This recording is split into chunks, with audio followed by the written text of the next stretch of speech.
আন্দোলনকারীদের উপর লাঠিচার্জ না করে কৌশলে ছত্রভঙ্গ করা পুলিশ কনস্টেবল রিয়াদ হোসেন এবার পেলেন রাষ্ট্রপতির পুলিশ পদক পিপিএম। গত ২৭ মার্চ স্বরাষ্ট্র মন্ত্রণালয় থেকে প্রজ্ঞাপন জারি হয়, তবে বিষয়টি রোববার নিশ্চিত হওয়া গেছে। প্রজ্ঞাপনে বলা হয়, নাগরিকদের প্রতি সম্মান রেখে জনশৃঙ্খলা রক্ষায় অভিনব কৌশলের জন্য তাকে স্বীকৃতি দেওয়া হয়েছে। ১৪ ফেব্রুয়ারি সচিবালয় এলাকায় আন্দোলনকারীদের ছত্রভঙ্গ করতে রিয়াদ লাঠি গায়ে না মেরে রাস্তায় ও বৈদ্যুতিক খুঁটিতে বাড়ি দিয়ে সফল হন। এই ঘটনার ভিডিও ছড়িয়ে পড়লে সামাজিক মাধ্যমে প্রশংসার বন্যা বইয়ে যায়। রিয়াদ হোসেন যশোর সদর উপজেলার বাদিয়াটোলা গ্রামের বাসিন্দা। যুদ্ধবিরতির মাঝেও গাজায় ইসরায়েলি হামলা বন্ধ না হওয়ায় বিক্ষোভ করেছে যশোর জেলা জামায়াতে ইসলামী। সোমবার বিকেলে ঈদগাহ মোড়ে আয়োজিত সমাবেশে বক্তারা বলেন, ফিলিস্তিনি আমাদের আত্মার অংশ। আল আকসা মসজিদের উপর আগ্রাসন মানবতা বিরোধী অপরাধ।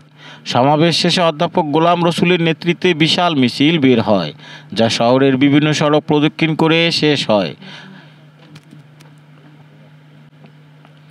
গাজায় চলমান হামলার প্রতিবাদে যশোর শহরের রাজপথে নেমেছে ছাত্র জনতা। সকাল 11টায় ভৈরব চত্বরে সমাবেশ শেষে বিশাল মিছিল বের হয়।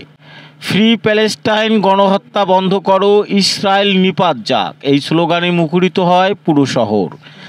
মিছিল শেষে ঈদগাহ মোড়ে প্রতিবাদী পথসভা হয়। সেখানে বক্তারা আন্তর্জাতিক পদক্ষেপের আহ্বান জানান। আন্দোলনে অংশ নেন লেখক, শিক্ষক ও বিভিন্ন শ্রেণী পেশার মানুষ। পুঁজিবাদ ও সাম্রাজ্যবাদের বিরুদ্ধে ক্ষোভ প্রকাশ করে গাজায় হামলার প্রতিবাদে যশোরে বিক্ষোভ করেছে প্যালেস্টাইন সংহতি কমিটি। সোমবার বিকেল 5টায় প্রেস ক্লাবের সামনে এ সমাবেশ অনুষ্ঠিত হয়। বক্তারা বলেন, যুদ্ধ ও গণহত্যার পিছনে দায়ী সাম্রাজ্যবাদী শক্তি, বিশেষ করে আমেরিকা ও ইসরায়েল।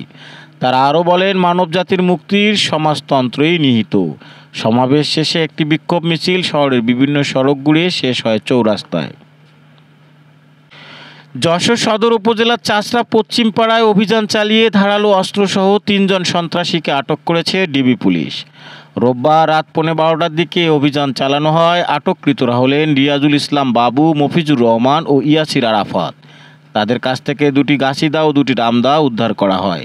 ডিবি পুলিশের পক্ষ থেকে জানানো হয়েছে, সন্ত্রাস ও অপরাধ দমনে এমন অভিযান অব্যাহত থাকবে।